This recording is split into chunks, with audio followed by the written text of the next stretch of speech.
If you want to make a dessert that tastes like a whole lot of Southern comfort, this pecan pie recipe is the way to go. Let's get started.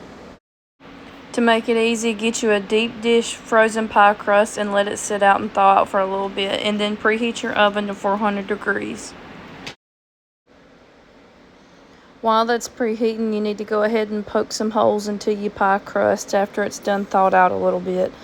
I'm making 2 pies right now, but I'm showing you a recipe for only 1. Next, we're going to pre-bake them in the oven for only 5 minutes. In a large bowl, you're going to crack in 3 eggs and mix them up real good. Next, take 2 tablespoons of unsalted butter, melted, and mix it into the egg well.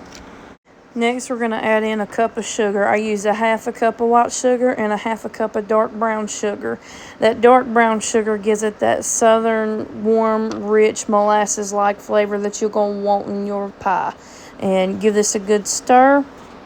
Next, we're going to add in a cup of corn syrup. I use half light and half dark. I think using the dark corn syrup and the dark brown sugar once again gives this recipe a southern deep molasses flavor that we're looking for here. Next, we're going to add in 1/4 teaspoon of salt. I'm using coarse sea salt. I think it gives it that perfect balance with all the other flavors as opposed to iodized salt. Next, we're going to add in 1/4 teaspoon of cinnamon. You don't always see this in a pecan pie, but I think this takes it to the next level. So you're going to want to make sure you put it in there.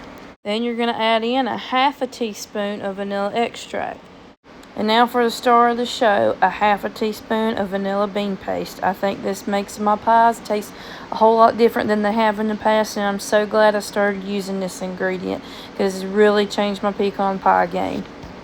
Let's give it a good stir before we go to put our pecans in. Now we're going to add in 2 cups of pecans. I use a combination of whole, crushed, and chopped, so a little bit of everything in here. Give it a good stir until they're all mixed in there evenly. Go ahead and pour that into your pre-baked pie crust and put it in the oven at 400 degrees for only 15 minutes. Once that 15 minutes is up, you're going to turn it down to 350 degrees and bake it for another 35 to 45 minutes. Make sure y'all are covering y'all's crust. I normally have to cover mine after the first 15 minutes at 400 degrees. And here it is in all its glory. Y'all let me know what y'all think. Go like, subscribe, and share. Thank y'all.